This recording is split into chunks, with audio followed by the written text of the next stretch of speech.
acadêmico. Porque, tipo, todo mundo caminha mais ou menos na mesma velocidade, né? Com os conteúdos, né?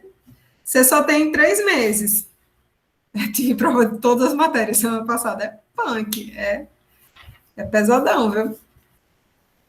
Bom, mas superadas, né, as dificuldades do semestre passado, né? Agora a gente começa a nossa segunda unidade, né? Referente à matéria de fluidos. Eu acredito, viu, Gabi? Então, a gente começa agora com a nossa segunda unidade, né? Na primeira unidade, a gente viu o que era um fluido e a gente trabalhou com a condição de fluidos estáticos, né? Agora, a gente vai trabalhar os escoamentos de fluidos. E aí, para trabalhar com escoamento de fluido, a gente tem que se lembrar de algumas coisas que a gente falou lá na primeira unidade, né? Sobre formulação de estruturação realmente para descrever esses escoamentos. Quando a gente fala que a gente está usando um referencial lagrangiano, a gente usa a perspectiva de pegar uma partícula fluida e acompanhar ela em todo o seu escoamento, né? Então, a gente usa o que a gente chama de uma perspectiva lagrangiana, né? Um referencial lagrangiano, e, né, usamos uma perspectiva de sistemas, porque aqui é uma massa fixa, né, a partícula tem uma massa fixa, e a gente acompanha ela em todo o seu escoamento. Já no referencial euleriano, né, a gente faz um raciocínio diferente. A gente estabelece uma região de estudo que a gente tem interesse, né, a gente não acompanha essas partículas fluidas. Então, a gente marca um volume de controle, que é a nossa região de estudo, e descreve as propriedades do escoamento nessa região de estudo. Então, seria como aqui eu pegar essa região embaixo dessa ponte, né? E eu fosse estudar o escoamento da água embaixo dessa ponte. Então, eu tenho esse volume de controle, essa região de estudo, e eu descrevo as propriedades do escoamento nessa região para poder estudar como que ele ocorre. Então, nesse caso aqui, né, a gente tem, veja só, ideias distintas sobre como descrever esse escoamento de fluido. No caso lagrangiano, a gente parte da ideia de uma massa fixa, que é uma formulação por sistemas, e eu acompanho essa partícula que tem uma massa fixa ao longo do escoamento, enquanto no modo de descrição euleriano, né, a gente estabelece um volume de controle que a gente quer estudar e descreve as propriedades do escoamento como uma função do espaço e do tempo para poder descrever esse escoamento. Então, a gente tem alguns conceitos aqui para serem lembrados, né? Primeiro, o que é um sistema, o que é um volume de controle, para a gente poder entender realmente como que é essa diferença de um e de outro. Então, quando a gente fala de sistemas, né, a gente fala dessa quantidade de massa fixa, né, que a gente está escolhendo como objeto de estudo. Então, aqui, por exemplo, a gente teria essa massa de metano e butano dentro desse volume, né, e aí a gente não tem nenhum tipo de escoamento dessa massa, é uma massa fixa, né. Tudo que acontece com esse sistema acontece aqui através dessas fronteiras dele, né? Todas as trocas de calor, de realização de trabalho, etc. E já a ideia de volume de controle é a região de estudo que a gente escolhe. E aí, num volume de controle, né, podem existir fluxos mássicos aqui através dessas superfícies. E a gente falou que nessa perspectiva euleriana, eu descrevo as propriedades do escoamento como uma função de espaço e de tempo, né? Então, que propriedades seriam essas? A gente sabe que qualquer substância, né, a gente pode analisar ela por meio das propriedades que ela apresenta, sejam essas propriedades físicas ou propriedades químicas. Algumas propriedades, elas podem se somar para formar um valor total, e algumas propriedades não se somam, certo? Então, propriedades que não são aditivas, né, são o que a gente chama de propriedades intensivas. São propriedades que independem do tamanho desse sistema. Então, por exemplo, a massa específica da água independe se eu estou trabalhando com um copo de água ou com um tanque gigantesco. Né? A viscosidade da água independe se eu estou trabalhando com um copo ou com um tanque gigantesco. O calor específico, né? Temperatura. Então, existem várias propriedades que independem de que tamanho de sistema a gente está trabalhando. Né? São as ditas propriedades intensivas. E outras propriedades dependem, né? Por exemplo, a massa total de um sistema depende de que tamanho de sistema a gente está falando. Né? A massa total da água contida num copo dá, sei lá, 200 gramas. A massa total de água contida numa piscina vai dar, sei lá, 20 mil quilos, né? Então, existem propriedades que dependem aí do tamanho do sistema. Propriedades são essas: a massa desse sistema, o próprio volume dele, a energia total que está armazenada nesse sistema, a entalpia total desse sistema.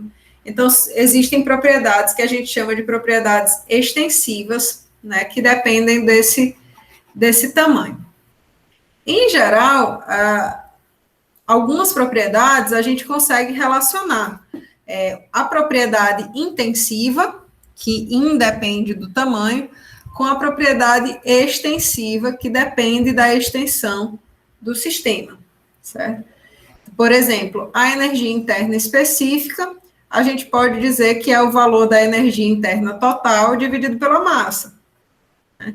Aqui é propriedade extensiva, aqui é uma medida de tamanho, e eu obtenho uma propriedade intensiva correspondente, certo? Por exemplo, capacidade calorífica. Capacidade calorífica é o produto da massa de um determinado corpo, né, vezes o seu calor específico. Então, a gente tem algumas propriedades que você pode fazer essa relação. Outras propriedades a gente não pode fazer essa relação. Por exemplo, eu não posso multiplicar a viscosidade absoluta pela massa esperando achar, sei lá, uma viscosidade qualquer. Não existe isso, né? Então, algumas propriedades isso é possível, algumas outras propriedades isso não é possível. Tá? Temperatura. Se eu multiplicar a temperatura pela massa ou pelo volume, que são características de tamanho do sistema, eu não vou obter nada. Né? São coisas que não têm sentido físico. Beleza? Por que eu estou falando isso? Porque na perspectiva euleriana, a gente tinha dito que a gente ia precisar descrever essas propriedades, como função do espaço e de tempo, né? A gente ia precisar relacionar essa formulação de volume de controle, que é a que a gente vai utilizar agora, com o que vocês já conhecem, já viram na vida pregressa de vocês da formulação por sistemas, certo? Então, se a gente quiser entender muito facilmente, né, essa diferença do que é usar a abordagem de volume de controle para usar a abordagem de sistemas, a gente pode escolher usar o desodorante de Reynolds, né? Então, esse desodorante de Reynolds aqui, numa abordagem de sistemas, né, aqui está contido uma determinada massa, que é o nosso sistema. Na medida que a gente aplique aqui uma força sobre essa válvula para abrir, né, essa válvula aqui, fazer com que saia uma parte desse desodorante, né? Como na perspectiva de sistemas a massa é fixa, né? Então, quando eu aperto essa válvula, na verdade, a massa do sistema passa a ocupar um volume maior do que o volume inicial, né? Então, esse processo aqui na abordagem de sistemas, né, é um processo de expansão. A gente está aumentando o volume desse sistema, o volume ocupado por essa massa, que é fixa. Na perspectiva de volume de controle, se a gente for realizar o mesmo processo, né, que é apertar essa válvulazinha, perceba que o volume de controle é a região que eu escolho estudar, né? No instante inicial, eu tinha uma determinada massa nesse volume de controle, aperto a válvula, né, e sai uma determinada massa desse volume de controle. Mas o próprio volume de controle, ele não varia, ele é o mesmo nos dois instantes de tempo. Então, esse processo aqui, na perspectiva de volume de controle, é um processo de descarga desse volume de controle, certo? Então, perceba, o fenômeno físico é o mesmo, mas a gente pode abordar ele de duas formas diferentes, certo? E aí, por que a gente vai, né, começar a trabalhar nessa perspectiva de volume de controle? Porque, veja só, a gente acompanhar a massa de fluido, a mesma massa de fluido, em todos os instantes de tempo, pode ser um processo muito complexo, né? Então, imagina que eu quero trabalhar com esse lançamento aqui de foguete, e eu vou acompanhar toda essa massa aqui de fluido ao longo de todo o escoamento, né, desse foguete. Então, é um processo muito complexo para a gente fazer, né? E se a gente fosse trabalhar com essa perspectiva de sistemas, a gente teria que fazer isso. Por quê? Porque sistemas trabalham com a massa fixa. Na perspectiva de volume de controle, não. A gente trabalha com a região do espaço que a gente quer estudar, e aí o fluido escoa através dela, né? Então, além de ser extremamente difícil a gente identificar e acompanhar essa mesma massa de fluido ao longo de todo o seu processo, né? Em geral, a gente também está muito interessado não no que acontece com a massa de fluido, mas o efeito desse movimento do fluido sobre algum equipamento, né? Sobre a asa de um avião, sobre o próprio foguete. Então, às vezes, o nosso interesse não é na massa de fluido propriamente dita, mas no efeito que ela produz, certo? Então, o que a gente vai fazer é usar todas aquelas equações de conservação que vocês conhecem já da vida pregressa de vocês, né? Analisá-las, né? Desenvolver ferramentas para que essas mesmas equações aqui, elas possam ser escritas para volume de controle, certo? Então, para fazer isso, a gente vai usar o que a gente chama de teorema de transporte de Reynolds, certo? Antes da gente chegar efetivamente nessa ferramenta, né, eu queria só passar por vocês as equações fundamentais que vocês já conhecem, né, nessa perspectiva de sistema, né, coisas que vocês já viram nas outras disciplinas, e deixar elas escritas no formato, digamos assim, que a gente vai trabalhar aqui na disciplina, certo? Então, tem coisas aqui que vocês já viram e conhecem o texto, né, o dizer disso muito claramente, já ouviram tanto que nem pensam mais sobre isso, mas a gente vai transformar o dizer em fórmula matemática para que a gente possa trabalhar, certo? Então, são 5 equações: conservação da massa, quantidade de movimento linear, energia, momento angular e a segunda lei da termodinâmica, certo? A primeira, né, que a gente tem, é a expressão realmente para conservação da massa, que é a mais simples, né, que é a definição logo de sistema. E aí ele diz assim, ó, sistema se constitui em uma quantidade de massa fixa e identificável. Aí você diz para isso, olha para isso e diz assim, ótimo, excelente, massa fixa e identificável, eu já sei o que isso quer dizer, né? Mas poucas pessoas iriam escrever, ó, que a taxa de variação da massa do sistema, ela é igual a zero, né? E a gente precisa escrever isso. E a massa, ó, do sistema é uma propriedade extensiva, se lembrem, ó, que a gente soma as massas, né, do sistema, massas de porções desse sistema vão dar a massa total desse sistema. Então, a massa desse sistema constitui-se da integração de infinitesimais de massa em toda a massa do sistema, ou, né, da integração do produto massa específica vezes 1dV em todo o volume desse sistema. Beleza? Equação 1 era só isso. A segunda equação de conservação que a gente tem, né, é a equação de conservação do momento linear. Aí, momento linear de uma partícula, a gente sabe que é o produto, ó, da massa dessa partícula vezes a velocidade. E aí vocês já viram isso lá na física, sei lá, 2 ou 3, quando se falava de choques elásticos, choques inelásticos, né, entre essas partículas. Você dizia assim, ó, massa tal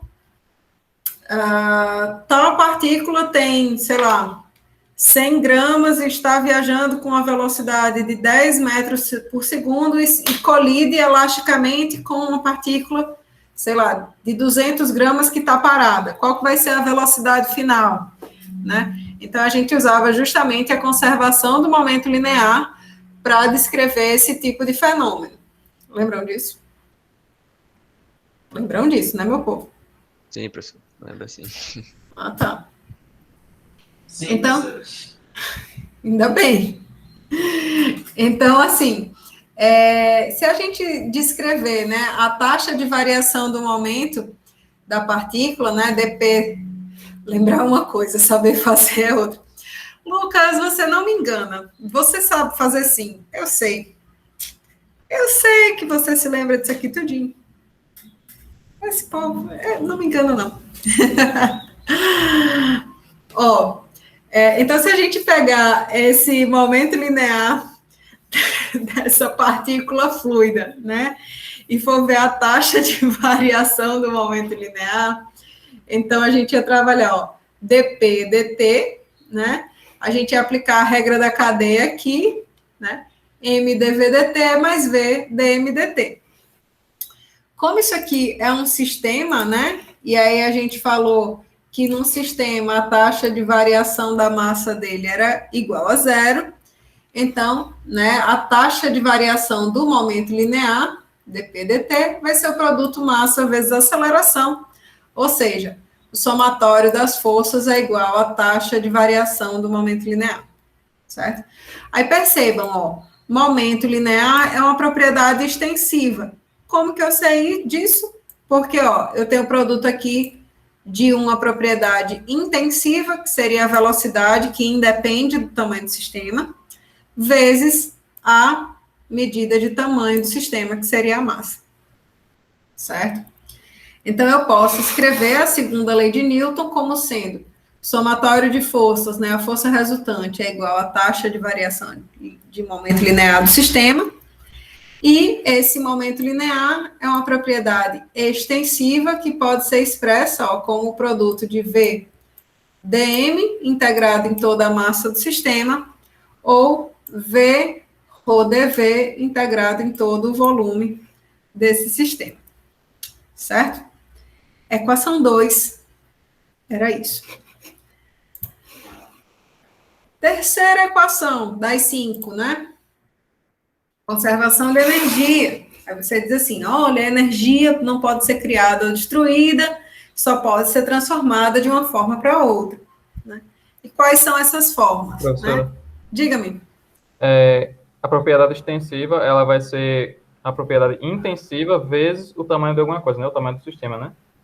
Isso, porque veja E só. a intensiva vai ser a propriedade extensiva sobre o tamanho, né? Elas se relacionam dessa maneira, né?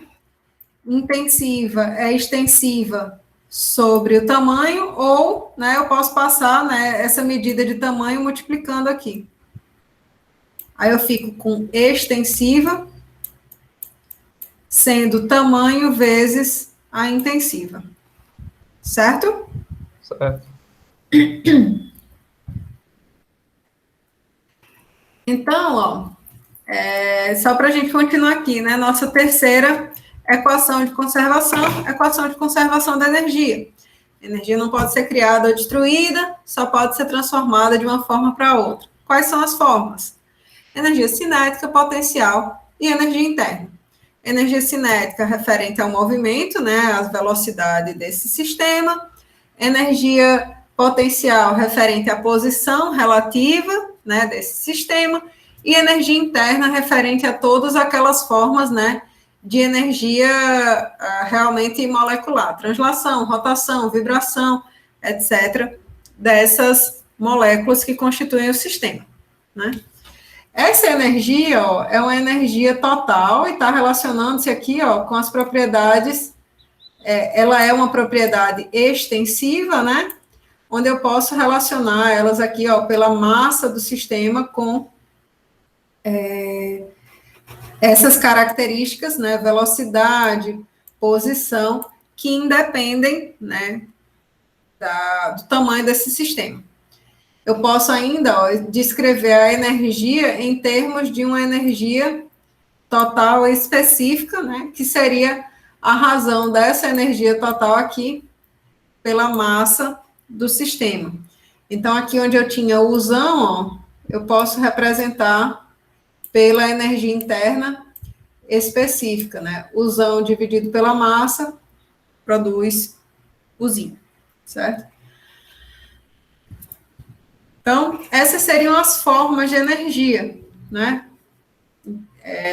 E aí a primeira lei da termodinâmica diz para a gente que a taxa de variação da energia de um sistema, ela se dá, né, através das transferências de calor ou realização de trabalho, né? Então, a taxa de variação da energia total do sistema é igual à taxa de transferência de calor menos a taxa de realização de trabalho, né? Seguindo aqui essa convenção, né, normal de sinais, né? Quando eu transfiro calor para o sistema, esse calor é positivo. Quando o sistema perde calor para as vizinhanças, isso aí é uma quantidade negativa, né? E quando a gente tem transferência de trabalho, realização de trabalho sobre o sistema, é menos W ponto. Quando o sistema realiza trabalho, mais W ponto, certo?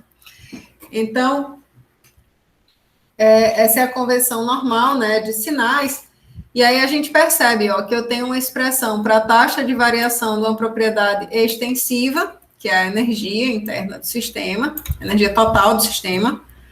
E essa energia total pode ser expressa em termos de uma propriedade intensiva correspondente, que seria o Ezinho, vezes uma dimensão de tamanho, que seria o dm, ou em termos de Ezinho vezes ρdV. Certo? Terceira equação de conservação foi.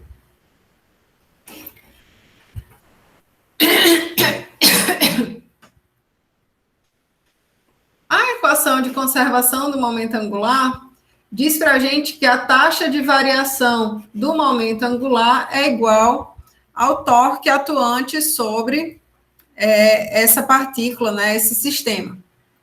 Então, o torque sobre uma partícula é o produto vetorial da posição com a força, né?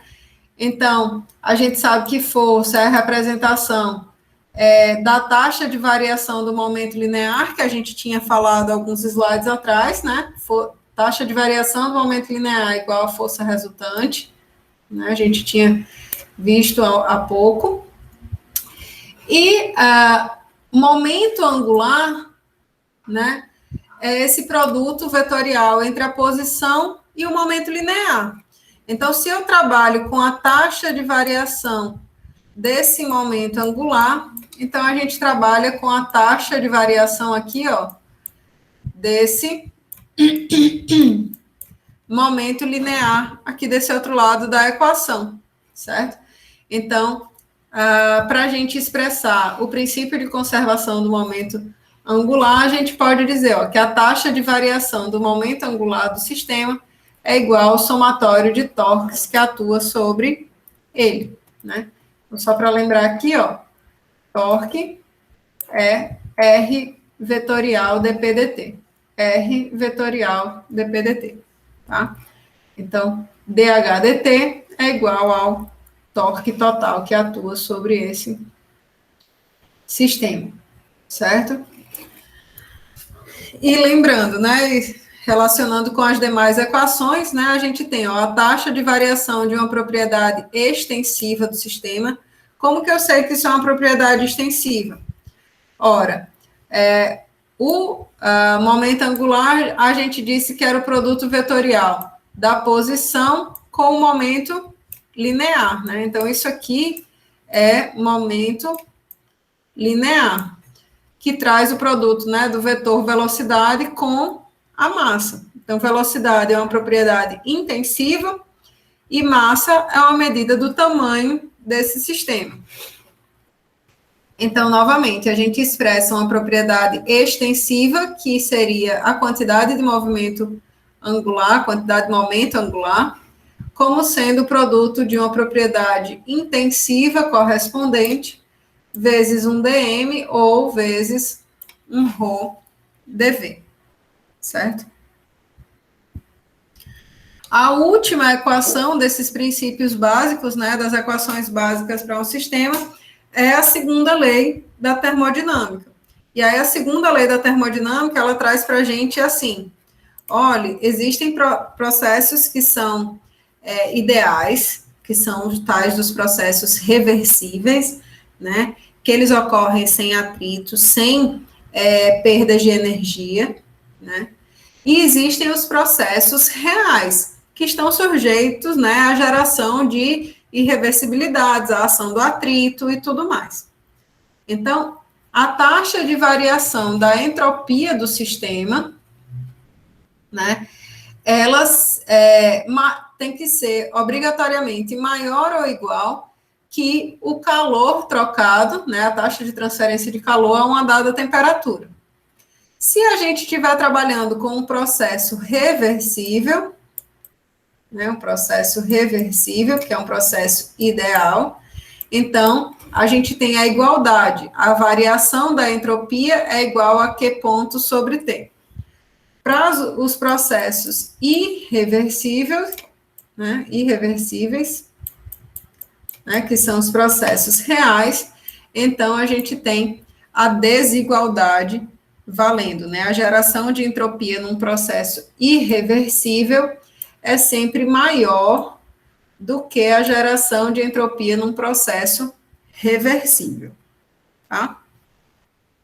E, novamente, a gente tem uma propriedade que é a propriedade extensiva, entropia total do sistema, podendo ser expressa, né, em termos de uma propriedade intensiva correspondente, né, vezes um infinitesimal aí de massa, ou vezes o produto ρ dv, para integrar em todo o volume, certo?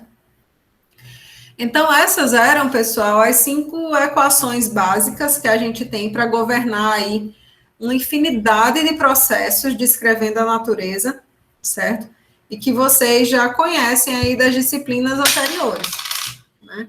Então, a gente coloca essa apresentação de uma forma um pouco diferente, né?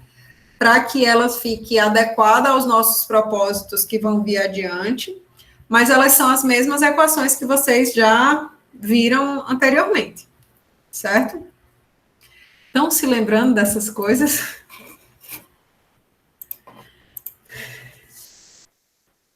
Me digam que sim, assim, já que eu já sou iludida mesmo, eu vou achar que vocês estão todos se lembrando de tudo, que está tudo lindo, maravilhoso, né? Digamos que na perspectiva, sim, professora. Ai, Jesus, tá bom. Qualquer coisa, uma revisão resolve, professora, tá suave. Pois é, dão lá uma pesquisada naqueles materiais que estão guardados de não sei quantos semestres atrás, né, para ver aí o que dá para refrescar a memória, viu? Então, ó, eram 5 equações. A gente descreveu essas 5 equações de maneira muito similar, né? Porque a gente escreveu todas elas como uma taxa de variação de uma propriedade extensiva que era igual a alguma coisa. Então, a gente tinha a taxa de variação da massa sendo igual a zero para a conservação da massa, a taxa de variação do momento linear sendo igual ao somatório de forças, taxa de variação do momento angular sendo igual ao torque, taxa de variação de energia sendo igual a calor menos trabalho, entropia maior ou igual que calor sobre trabalho, certo? Então, a gente pôde escrever essas equações de maneiras muito similares, certo? E em todas elas, né, a gente tinha uma propriedade extensiva que a gente dizia que era igual ao produto de uma propriedade intensiva, né, que podia ser multiplicada por uma medida de tamanho desse sistema. Então, por exemplo, o momento linear era o produto da massa vezes o vetor velocidade. O torque, a quantidade de momento angular, era o produto da massa vezes esse produto vetorial. Energia total, massa vezes energia interna específica. Entropia total era massa vezes entropia específica. Então, perceba, existiam propriedades extensivas que eu relacionava através de uma medida de tamanho com propriedades intensivas correspondentes, certo? Então, se a gente chamar de propriedade extensiva um N qualquer e intensiva um eta qualquer, né? A gente pode dizer, ó, que N de navio do sistema vai ser eta dm ou eta ρdv. Tranquilos até agora?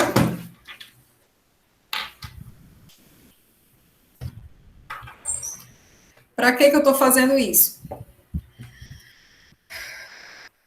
Porque agora, né, a gente vai passar dessa ideia de equações que foram desenvolvidas para sistemas, né, para a perspectiva de volume de controle. Então, tudo isso que a gente escreveu é válido para um sistema, né? Sistema é uma quantidade de massa fixa. Não existem fluxos de massa através das fronteiras dos sistemas, né? Pode existir troca de energia? Pode, mas não existe transferência de massa, certo? E esse processo não é a forma mais adequada da gente trabalhar com problemas de escoamento. A gente já disse que não ia usar essa perspectiva de sistema para trabalhar com problema de escoamento. A gente ia usar a perspectiva euleriana baseada nos volumes de controle, certo? Para a gente fazer isso, a gente vai precisar dessa ferramenta aí, que é o teorema de transporte de Reynolds. Não, Luiz, não foi tudo à toa, é muito importante você ter essas equações aí todas anotadas. Por quê? Porque a gente vai usar essas equações, mais essa ferramenta que a gente vai desenvolver agora, que é o TTR, para obter, né, as equações para o volume de controle. Então, sempre a gente vai fazer, pegar aquelas equações que a gente tinha desenvolvido aqui para o sistema, juntar com o teorema de transporte de Reynolds, para chegar na perspectiva de volume de controle, certo? Então, elas vão ser muito úteis, não se preocupe, tá? Então, o que o teorema de transporte de Reynolds vai fazer é unificar as equações formuladas para os sistemas e as formuladas para o volume de controle. Então, ele vai trazer, essa figura é muito descritiva, né? Ela é muito ilustrativa do que o teorema de transporte de Reynolds faz mesmo. Ele pega todas aquelas equações que a gente tinha para o sistema e unifica, né, para um volume de controle. Então, ele junta realmente essas duas perspectivas, tá? Então, agora a gente entra numa parte, pessoal, que ela é realmente, assim, de um pouco mais de dedução, né? Eu peço que vocês fiquem comigo, vai dar tudo certo no final, porque a gente vai chegar... é importante a gente passar por essa etapa para entender como que funciona o teorema de transporte de Reynolds, certo? Então, o que essa dedução matemática vai fazer para a gente é trazer essa relação entre sistema e volume de controle, certo? Para fazer essa relação entre o sistema e o volume de controle, eu preciso considerar que no instante inicial, T0, essas duas quantidades elas sejam iguais, ou seja, eu vou escolher uma região do espaço que eu desejo estudar, que seria o meu volume de controle, e toda a massa de fluido que está aqui dentro, né, vai representar o meu sistema. Então, sistema, massa fixa, volume de controle, região do espaço. Anotem isso no juízo de vocês. Tá? No instante inicial, essas duas coisas são iguais, e no instante posterior, ó, toda essa massa que estava contida aqui dentro do volume de controle, né, esse fluido que estava aqui contido, ele continuou seu caminho, ó, de escoamento, né? Então, enquanto num instante inicial, essas duas quantidades eram iguais, coincidiam, no instante T0 mais ΔT, ó, a massa que estava contida aqui dentro desse volume de controle, que é o nosso sistema, ela se desloca, né? Então, parte do sistema, ó, já não coincide mais com o volume de controle. Mas parte desse sistema também ainda está presente aqui dentro do volume de controle, certo? Então, a gente pode observar nessa condição, nessa segunda condição, 3 regiões. Essa primeira porção aqui, 1, que é uma porção que já só diz respeito ao volume de controle, né? Essa porção 2 aqui, destacada, que é justamente uma região de coincidência ainda do volume de controle com o sistema, e a região 3, que é uma região agora que é exclusivamente o sistema, né? Não tem mais nada de volume de controle aqui nessa região 3, certo? Então, olha só, as regiões 1 e 2 compõem o volume de controle, né? 1 e 2 fazem a região de estudo, que é o volume de controle. A região 2 e 3 compõem o sistema, certo? E o que a gente quer avaliar é justamente, ó, a taxa de variação de qualquer propriedade do sistema entre os instantes T0 mais ΔT e o instante inicial, T0, certo? Então, se eu quero avaliar a taxa de variação dessa propriedade, eu tomo o limite, quando ΔT tende a 0, da propriedade no instante posterior, menos a propriedade no instante anterior, dividido pelo intervalo de tempo ΔT, certo? Isso aí é a definição de derivada normal, que vocês já conhecem.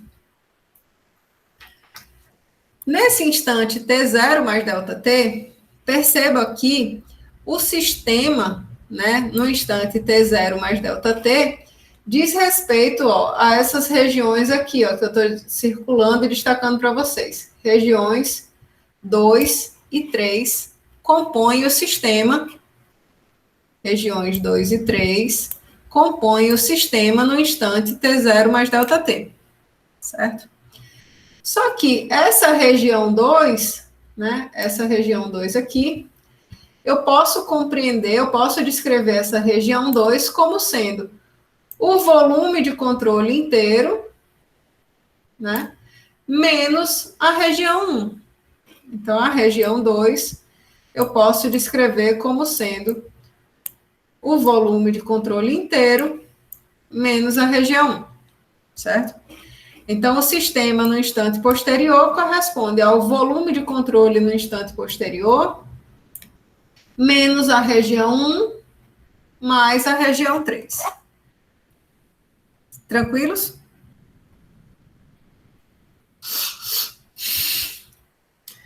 No instante... Eu viajei.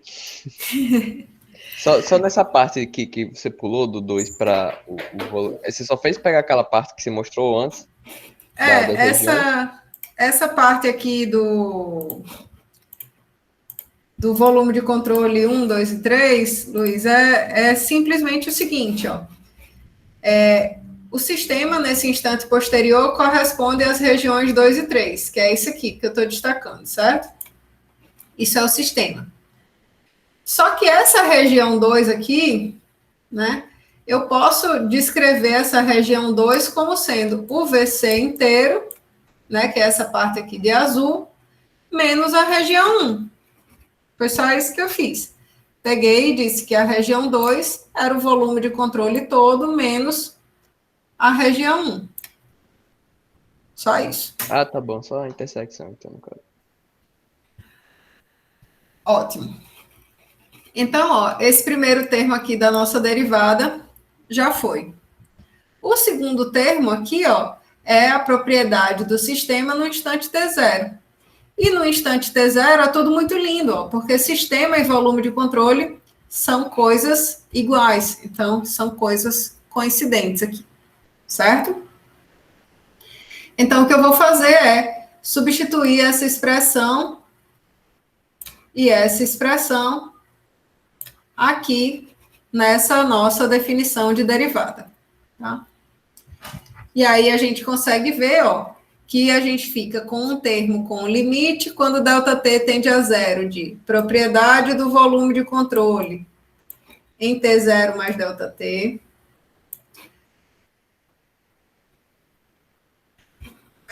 Eu vou por partes aqui, ó. Menos, né, esse menos aqui. Propriedade na região 1 em T0 mais ΔT. Menos limite, propriedade na região 1 em T0 mais ΔT. Mais propriedade na região 3 em T0 mais ΔT. Mais propriedade da região 3 em T0 mais ΔT, né? E da nossa expressão inicial, ó, eu tinha esse menos aqui, sistema em T0. Sistema em T0 é igual a volume de controle em T0. Então, esse vem para cá.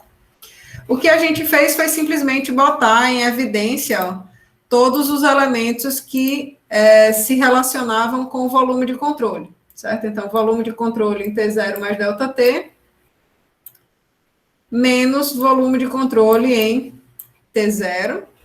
E os demais termos, que seriam esses daqui, né, ficaram separados, certo? Por que que a gente fez isso? Porque se a gente olhar essa expressão, né, isso aqui, ó, tem a cara todinha da definição de derivada. Limite, quando ΔT tende a zero, da propriedade no instante posterior, menos a propriedade no instante inicial sobre ΔT. Certo? Então, como isso aí tem a cara todinha de uma derivada, a gente vai dizer que isso aí é uma derivada. Olha que lindo.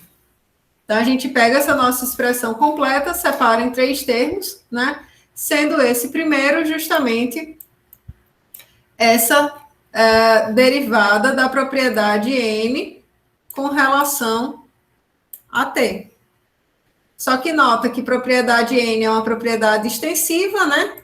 Então, eu posso representar N como sendo a integral de uma propriedade intensiva correspondente vezes ρdV. Tá? Então, o nosso primeiro termo aqui, ó, ficou lindo e louro, maravilhoso, resolvido já, simplesmente assim. Os termos das regiões 2 e 3, né, essas propriedades na região 3 e na região 1, a gente vai avaliar eles isoladamente, certo? A gente vai ver o que acontece em cada uma dessas regiões para a gente poder escrever essas expressões aqui adequadamente. Então, imagina que esse ponto aqui seja uma vista explodida disso daqui. Né?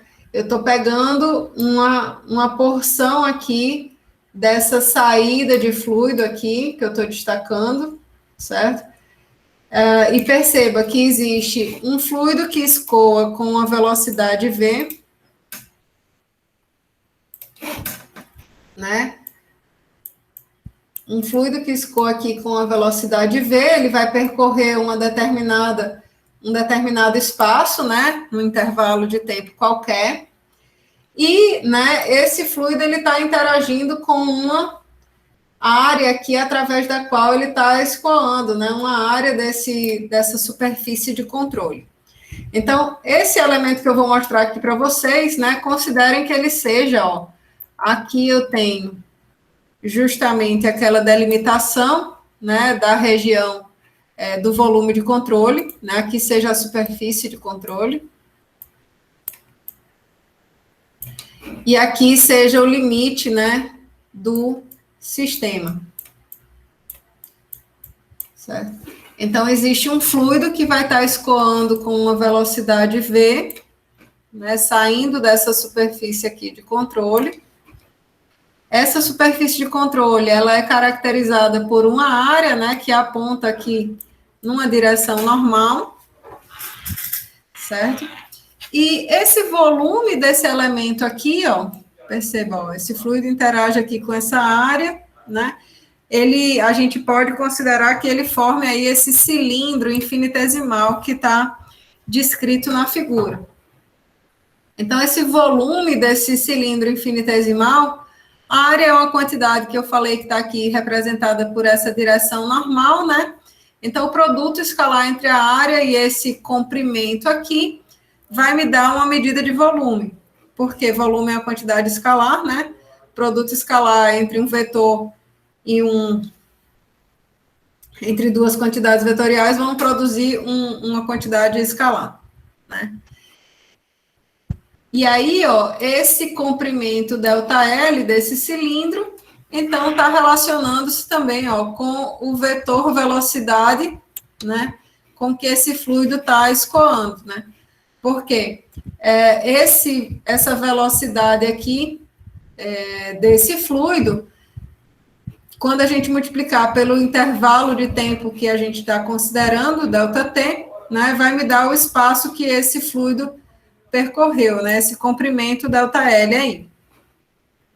Então, o volume de fluido aqui desse elemento, né, a gente pode calcular ele como sendo VDA, produto escalar entre essas duas quantidades, vezes um intervalo de tempo ΔT, certo? Por que a gente está falando isso? Por que eu quis escrever isso para vocês? Porque quando a gente for trabalhar com a expressão que a gente quer descrever, né, aqui na nossa equação, a gente vai trabalhar, ó, com o limite quando ΔT tende a zero, dessa propriedade nessa região, nesse instante, T0 mais ΔT. E para a gente fazer isso, a gente pode dizer, ó, que uma propriedade infinitesimal nessa condição de tempo, né, um dn na região 3, seria dada pelo produto eta-ρdV, né, extensiva é igual a intensiva correspondente vezes uma medida de volume, né, de tamanho do sistema. E aí, esse dV aqui, ó, a gente vai expressar como sendo justamente esse volume desse cilindro que o fluido ocupa, tá? Então, V escalar dA vezes o ΔT. Então, o termo que a gente quer lá na expressão é a propriedade, nesse instante, T0 mais ΔT, e essa propriedade a gente vai dizer que é dada pela integral do infinitesimal, certo? Então, eu vou integrar essas propriedades infinitesimais nessa região 3 em toda a região 3, tá? E aí vocês conseguem ver, né, que esse ΔT aqui vai se cancelar com esse ΔT aqui, e esse termo daqui a gente vai descrever como sendo a integral na superfície de controle da região 3 desse produto ρ, eta, ρ, v, escalar dA. Certo?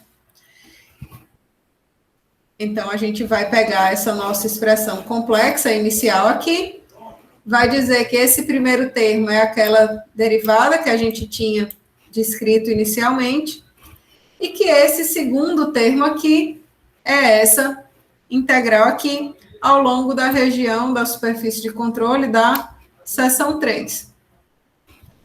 Para a seção 1, a gente tem um processo idêntico, né? Integral na superfície de controle da seção 1. E o interessante, né, é que, veja só, essa integral do termo 2, ó, ela diz respeito à avaliação de toda essa porção aqui de integração. E essa integral do termo 3 ali, ó, diz respeito... Peraí. Superfície de controle da seção 1.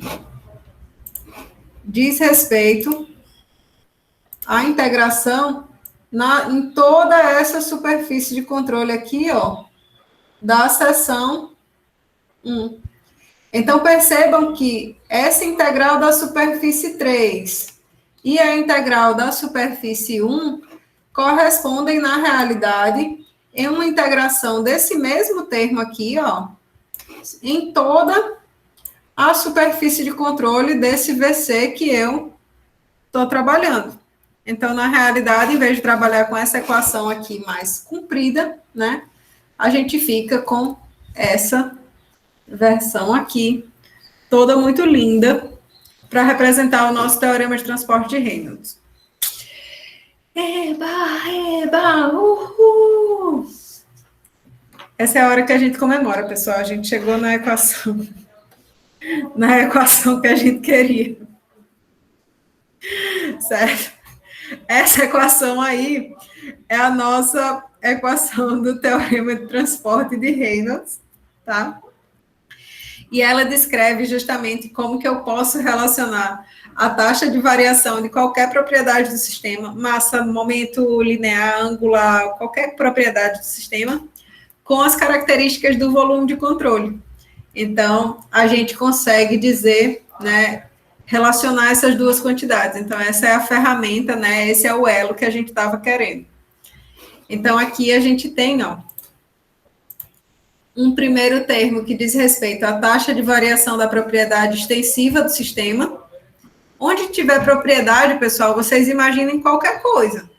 Massa, energia, momento linear, qualquer coisa do sistema, que vai ser igual, ó, à taxa de variação dessa propriedade no volume de controle, mais o fluxo líquido dessa propriedade através da superfície de controle. É muito linda essa equação, meu povo. Vocês podem não perceber agora, mas ela é muito linda, assim, e traz muita coisa boa para a vida da gente. Quer ver? Eu vou mostrar para vocês para o caso da massa, certo? Imagina que a gente quer trabalhar com a conservação da massa para um volume de controle. Então, a gente tem... Que ferramentas que a gente tem para trabalhar com isso? A gente já sabia a equação da conservação da massa para um sistema, que é essa daí, dmdt do sistema é igual a 0. A gente sabe o teorema de transporte de Reynolds e a gente quer obter a equação para conservação da massa. Como é que a gente vai fazer? Gente, é tão fácil que chega a dar uma agonia, vocês vão ver. Ó, quem é a propriedade extensiva que eu vou trabalhar no teorema de transporte de Reynolds? Propriedade extensiva é massa. Então, show de bola. Onde tiver N de navio, eu agora vou colocar M de Maria. Qual é a propriedade intensiva que é correspondente à massa? A propriedade intensiva correspondente é 1. Lembra que a gente escreveu lá naquela tabelinha, ó, M é igual a massa vezes 1? Então, a propriedade intensiva correspondente é 1. Deixa eu só ajeitar essa seta aqui para vocês não fazerem confusão depois. Cacilda, não acredito que eu fiz isso. Tem como fazer um Ctrl Z? Ah, caramba, tem não. Então, ó, M vai entrar no lugar de N, que é a propriedade extensiva. 1 vai entrar no lugar de eta. Onde tiver eta, eu vou colocar 1. Então, a gente vai obter com facilidade a equação de conservação da massa para um volume de controle, que é essa daí. Ó. dm dt do sistema é igual a ρ-ρt de 1 vezes ρdv mais 1 vezes ρvda. Não foi fácil? É muito lindo isso. Você pegar a coisa que você já sabia lá da vida pregressa, juntar com a ferramenta nova, só fazer assim, pá, já chegar na equação linda para um volume de controle, meu povo. Isso é uma coisa assim, muito maravilhosa. A única coisa que a gente tem que fazer agora, né, é usar a própria equação para o sistema, né? Então, se ele dizia aqui, ó, dm dt é igual a 0, dm dt aqui vai ser igual a 0. Não tem pegadinha, Luiz. O mar lindo é isso, não tem pegadinha. Você já imaginou? É muito maravilhoso. Então, ó, dm dt igual a 0, a gente chegou na nossa equação de conservação da massa, certo? Aí você diz assim, professora, vou me lembrar dessa equação final ou vou me lembrar, sei lá, dessa primeira que você escreveu? Eu usaria a equação de cima, a primeira. Por quê? Porque eu sei de onde ela veio, eu posso chegar nela quantas vezes eu precisar, né? Se eu quiser, né, decorar alguma coisa, você pode usar a segunda, a terceira, né, ao seu gosto. Lucas está perguntando, qual tabela que você tirou 1? Essa daqui, Lucas. Quando a gente terminou de falar dos sistemas, né? Lembra que a gente escreveu isso daqui, ó? Relacionando a propriedade extensiva com a intensiva correspondente? Então, o que a gente vai fazer agora vai ser pegar a ferramenta que é o teorema de transporte de Reynolds e usar qual que é a propriedade extensiva que a gente está trabalhando, qual que é a intensiva correspondente para chegar nas expressões que a gente quiser. Para conservação da massa, que é a de hoje, depois para conservação do momento linear, depois para conservação de energia e assim sucessivamente. É uma belezura. Certo? Então, ó, a nossa expressão para conservação da massa, né? A gente pode escrever dessa maneira. Eu prefiro, na maioria dos casos, né? Eu uso essa equação geral, né? E aí parto para adiante, certo? Mas, em geral, as pessoas preferem usar essa expressão aqui, certo? Fica a critério de vocês. Diga, Luiz. Mas só não compreendi muito bem, foi essa parte do SC, do fluxo líquido. O que seria, tipo, a parte cinemática da coisa ou é só, sei lá? Vamos chegar aí agora. Olha só. Porque se a gente observar essa equação aí, né, quando eu isolo cada um desses termos, né, a gente fica com um termo aqui desse lado esquerdo, que representa, ó, a taxa de variação, ρ-ρt, da massa. Como é que eu sei que isso aqui é massa? ρdv não é massa? ρdv dá um dm, certo? Quando eu integrar dm em todo o volume de controle, eu vou ter justamente a massa que está contida no volume de controle, não é isso? Então, esse primeiro termo aqui diz que a taxa de variação da massa contida no volume de controle tem que ser igual ao fluxo líquido de massa através da superfície de controle, né? Como que eu sei que isso aqui vai dar massa, né? Se você pegar esses termos daqui, né? Massa específica é quilogramas por metro cúbico, né? No SI.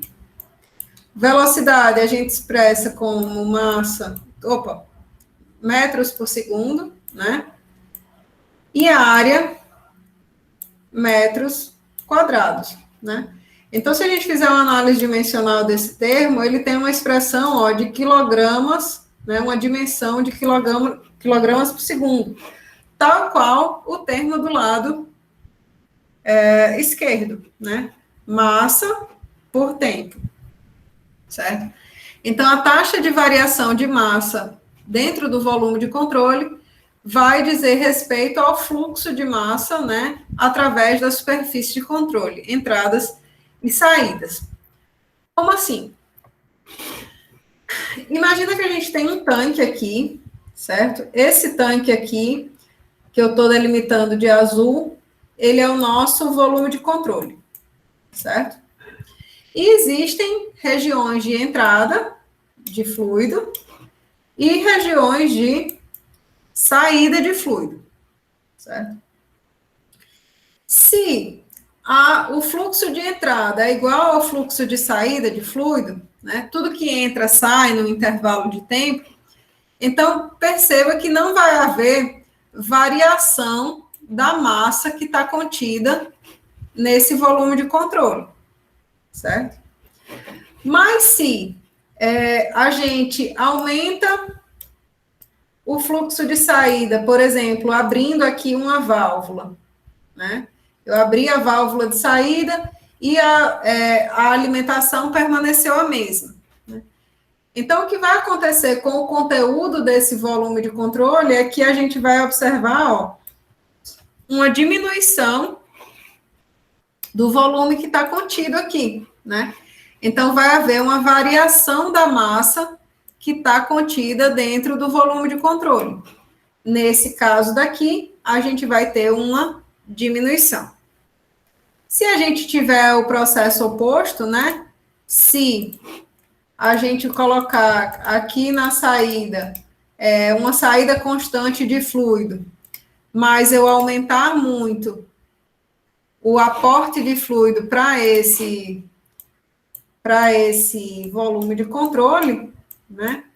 Então, eu vou ter novamente uma situação de desbalanceamento desses fluxos de entrada e saída, que vão se converter, né? A gente vai ver isso em um aumento da massa que está contida dentro desse volume de controle. Ficou mais claro agora? Senhoras e senhores, deu para entender aí? Será que eu caí?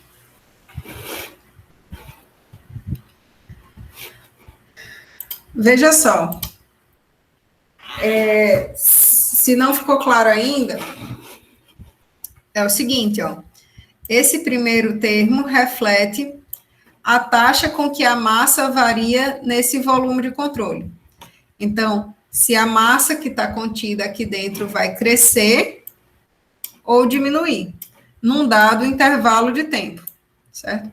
Sempre que a gente fala taxa, é uma medida num intervalo de tempo, certo? E aí a gente diz, ó, a massa que está contida aqui dentro desse volume de controle, ela só vai mudar, né, se houver um desbalanceamento entre o que entra e o que sai, certo? Então, esse termo aqui, de ρ V escalada A, dá uma medida para a gente, ó, de massa que escoa por unidade de tempo, certo? Então, se eu tenho uma entrada de massa maior do que eu tenho de saída, então a gente tem um aumento da massa contida no volume de controle. Se eu verifico o processo errar ao contrário, né? Se tem mais saída do que entrada, então a gente tem uma diminuição da massa que está contida aqui dentro. Certo?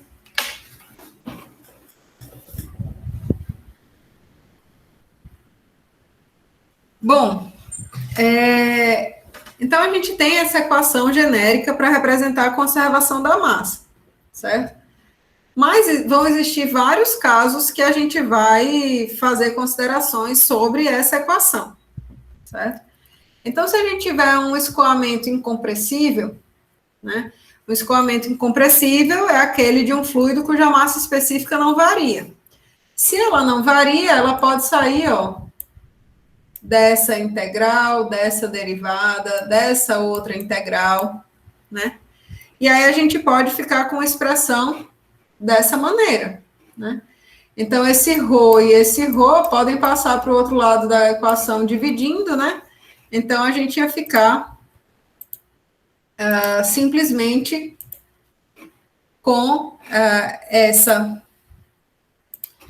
taxa de variação da integral de dV no volume de controle, mais a integral de V escalar dA, sendo igual a zero.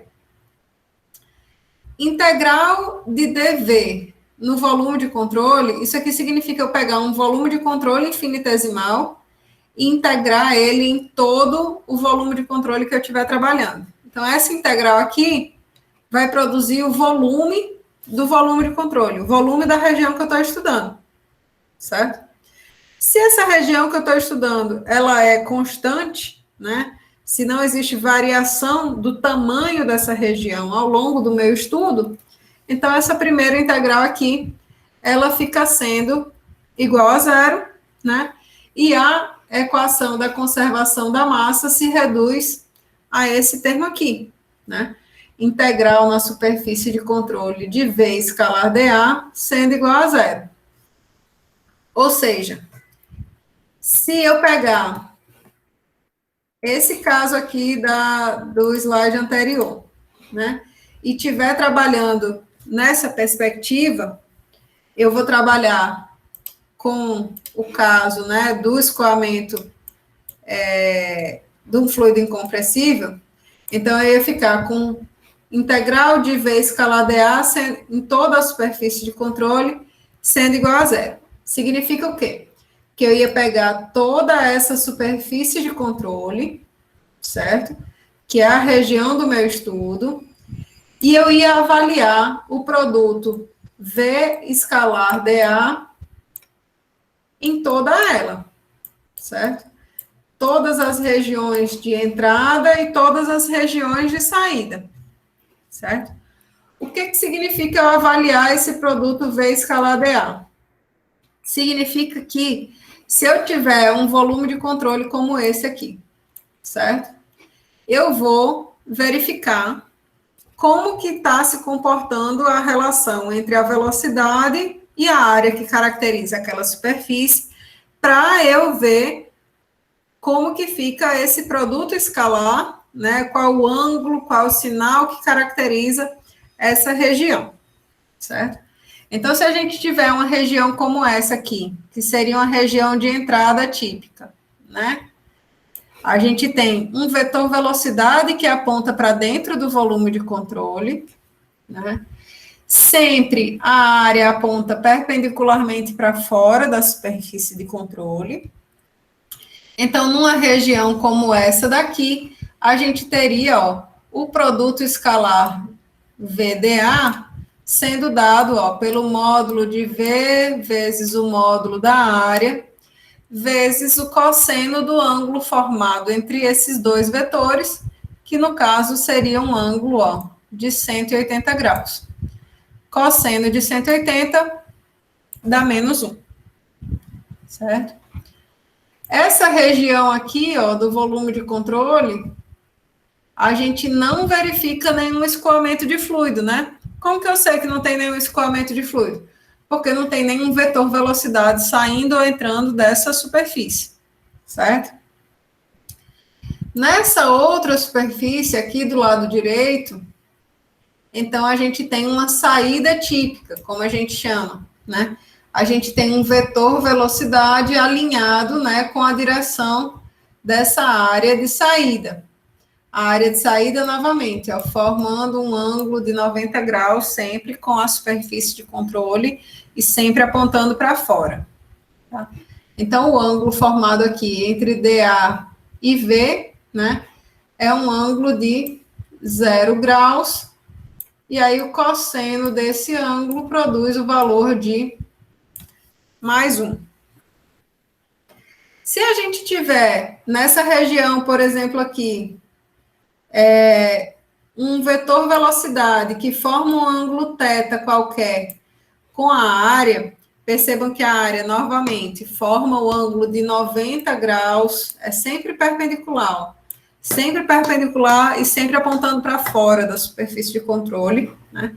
Então, se esse vetor velocidade forma esse ângulo θ qualquer com a área, né? Então, o produto escalar fica sendo dependente justamente de que ângulo é esse que está sendo formado, certo?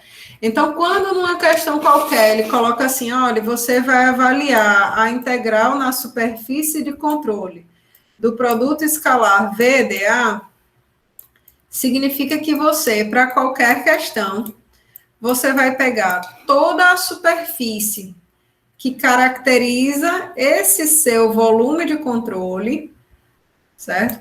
E você vai avaliar em toda ela esse produto escalar, certo? Então, aqui, para o caso do escoamento de um fluido incompressível, a gente tem, ó, que essa avaliação desse produto escalar em toda a superfície tem que ser igual a 0, certo? Deu para entender mais ou menos aí, meu povo?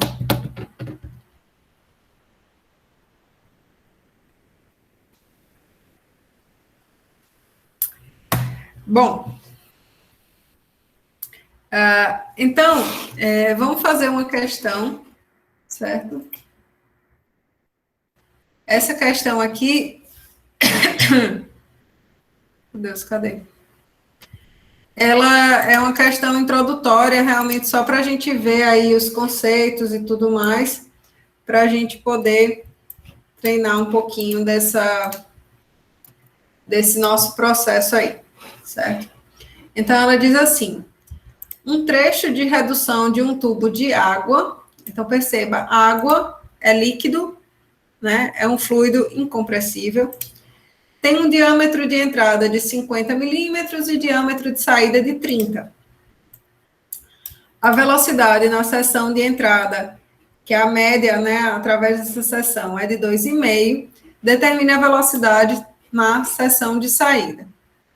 Então, como eu sei que a água é um fluido incompressível, eu já podia, né, pegar a expressão da conservação da massa para um fluido incompressível. Então, eu já podia pegar isso daqui e usar... Oxente.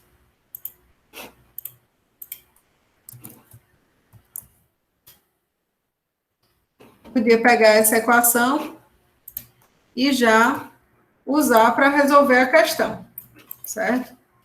Se eu não quisesse fazer isso, porque, sei lá, eu não sei qual é a equação final para esse caso específico. Então, eu podia pegar a equação da conservação da massa, certo?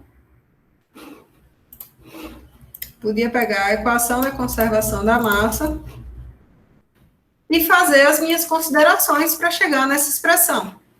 Então, eu podia dizer, olha, esse fluido, que é a água, é um fluido incompressível, então eu tiro essa massa específica daqui. Se é um escoamento de um fluido incompressível, então essa integral aqui, ó, vai virar simplesmente isso aqui, né? Porque a massa específica foi embora, eu fiquei com o integral só de dV no volume. Eu ia ficar com isso daqui, e aí, né, a gente ia dizer que esse volume de controle, que é essa região que a gente está estudando, né, perceba, ó, esse volume de controle aqui, que é a região que a gente está estudando, ele é constante. Então, o volume dele não varia com o tempo. Então, a gente ia chegar na nossa expressão aí para a conservação da massa para essa situação, certo? E aí, essa equação... essa equação daqui, ó, diz para a gente justamente, olha, eu tenho que avaliar o produto VDA em toda a superfície de controle.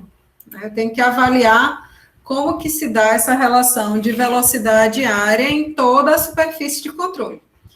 Nesse volume de controle aqui, que eu desenhei para vocês, ó, existe uma região de entrada, em que a gente tem um vetor velocidade aqui, né? E existe uma região de saída, certo? Nesses trechos aqui, acima e abaixo, não existe escoamento de fluido. Eu podia desenhar esse volume de controle como ele está desenhado aqui, como eu podia também desenhar ele coincidindo aqui, ó, com esse contorno sólido da redução, né? Coincidindo aqui com esse contorno. Se eu fizesse isso, então a gente tinha que dizer, olha, o fluido aqui, ele tem velocidade igual a zero, e aí não tem escoamento. Mas, se eu fizer o volume de controle como esse que eu fiz, essa caixa complexa, essa caixa grande, né, externa, também dá certo, porque a gente considera, né, independente do que está aí dentro, né, existe uma região de entrada e uma região de saída, certo? Para esse volume de controle, e em qualquer outro volume de controle, ó, a área que o caracteriza aponta sempre para fora e na direção perpendicular, né, dessa superfície que limita o volume de controle. Então, na região de entrada, a gente tem a situação de ângulo formado entre V e área de 180 graus, e na região de saída, o ângulo formado é de 0 graus, certo? Então, eu avaliar essa integral em toda a superfície de controle significa avaliar isso na região de entrada e avaliar esses termos, né, na região de saída. Percebam que essa quantidade V vezes área, né, ele tem dimensões, ó, de comprimento ao cubo por unidade de tempo, né? Então, velocidade, comprimento por tempo, área, comprimento ao quadrado. Então, esse produto, ele tem dimensões de comprimento ao cubo por tempo. Então, seria metros cúbicos por segundo, por exemplo, no SI. Isso, para a gente, pessoal, é uma medida do que a gente chama de vazão volumétrica. É quanto em volume de um fluido escoa por unidade de tempo. Então, se a gente pegar, por exemplo, como é o nome daquele, um becker graduado, né? E eu começar a encher ele com água, por exemplo. E eu medir o intervalo de tempo que leva para eu encher esse becker de 1 litro, né? Então, eu tenho a vazão volumétrica desse escoamento. Quanto de volume? 1 litro, que foi, né, que escoou em um dado intervalo de tempo, sei lá, 15 segundos, 20 segundos foi necessário para encher esse elemento aí de 1 litro, certo? Então, a vazão volumétrica dá essa medida de quanto de fluido em volume escoa por unidade de tempo, certo? E vazão volumétrica, ó, é esse produto, justamente, a integral de VDA em uma determinada área. Então, vazão volumétrica, produto VDA, integrado em uma dada região aí do escoamento, certo? Então, no escoamento incompressível, a gente tem que, como essa integral de VDA tem que ser igual a zero, né, em toda a superfície de controle, então, as vazões volumétricas de entrada têm que ser igual às vazões volumétricas de saída.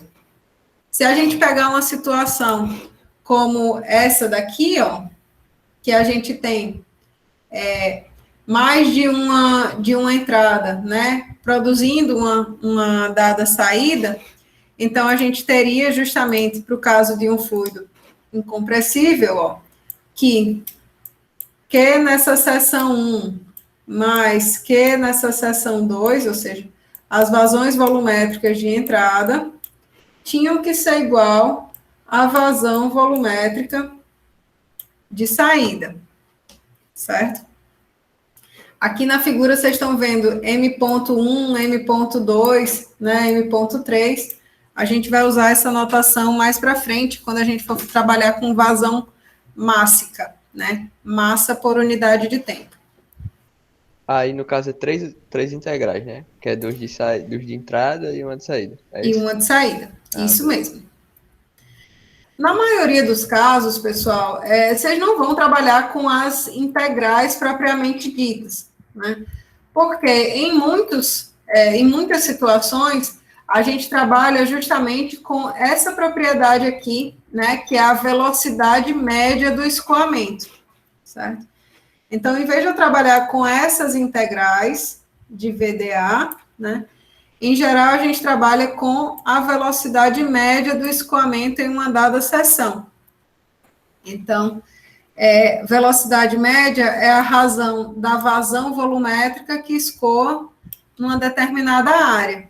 Então, o uso da velocidade média faz com que eu deixe de precisar trabalhar com essa integral, né, em determinada situação. Isso aqui quer dizer, ó, que V médio vezes a área é igual, né, a Q, que é justamente igual à integral de V escalar dA. O detalhe é que, para eu deixar de trabalhar com as integrais aqui desse produto escalar, para trabalhar com esse produto simples, né, eu já preciso fazer as considerações direto de sinais para esse termo, certo? Porque aqui do lado direito a gente tem um produto, ó, escalar entre essas duas quantidades, ok? Bom, voltando à nossa questão, né? Então, a gente tinha que trabalhar, ó, com essa integral de V escalar dA em toda a superfície de controle, né? E aí a gente viu que a nossa superfície de controle tinha escoamento nessa seção de entrada e nessa seção de saída, é onde a gente tinha interação de velocidade com a área, né? Então, nesse caso, a gente vai justamente dizer que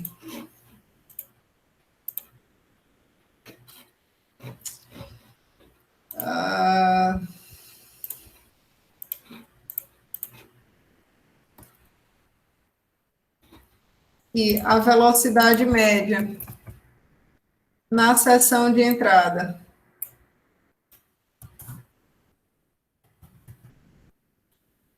vezes a área da seção de entrada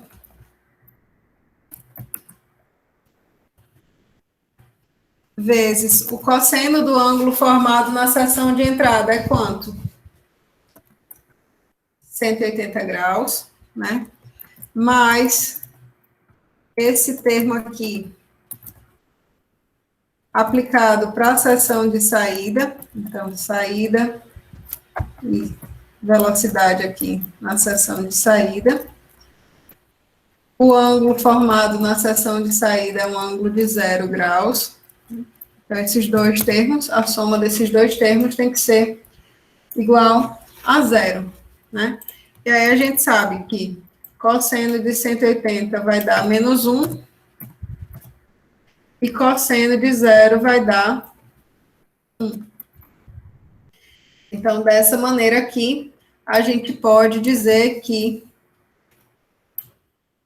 a velocidade de entrada vezes a área de entrada vai ter que ser igual à velocidade de saída vezes a área de saída, certo?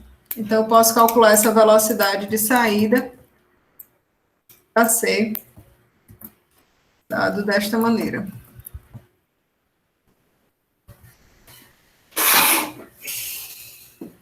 Deu para entender, pessoal?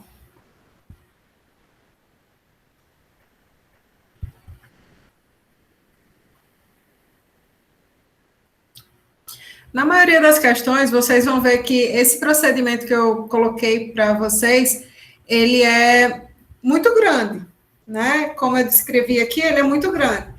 Mas quando vocês se habituarem a fazer várias questões, vocês vão resolver isso aqui em 2 linhas. Vocês vão fazer só isso aqui. Se eu conheço meu eleitorado, vai ser desse jeito, certo? Mas agora a gente tinha todo esse passo a passo, né, para cumprir, para vocês chegarem aí aonde que a gente queria, tá certo?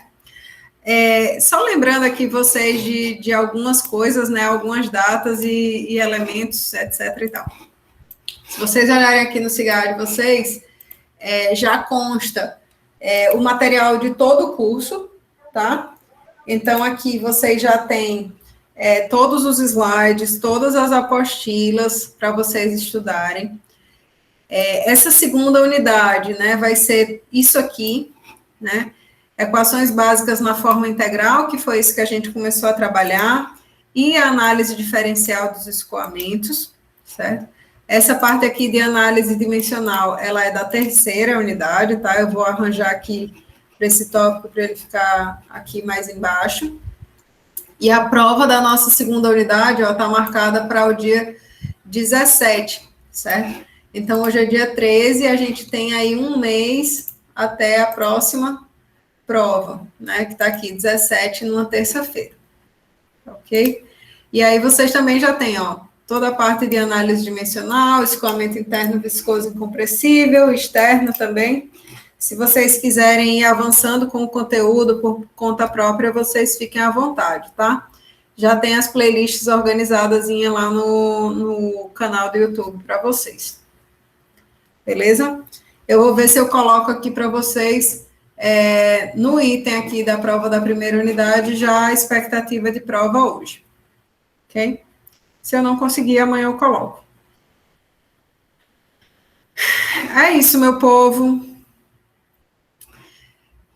As listas dessas unidades eu ainda não coloquei, Mocinaldo, mas vou colocar lá para vocês, tá? Eu acredito que essa semana ainda.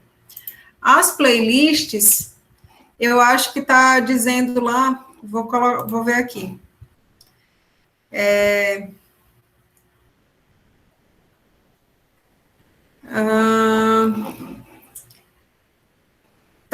Tem uma playlist lá de análise integral, ó, que é essa aqui, e outra de análise diferencial. Então, essas duas playlists aqui, ó, tem uma com 48 vídeos e uma com 27. Então, vocês já podem acessar, né? E aí tem as aulas, ó, equação básica na forma integral, conservação da massa, conservação de quantidade de movimento, etc. Equação de Bernoulli. E alguém consegue adiantar conteúdo. Ai, gente, mas eu me iludo, né? A pessoa se ilude. Já disse que eu sou iludida, sou mesmo, né? É o jeito. A gente tem que aceitar que dói menos. Viu, meu povo? Então, a gente se vê na quinta.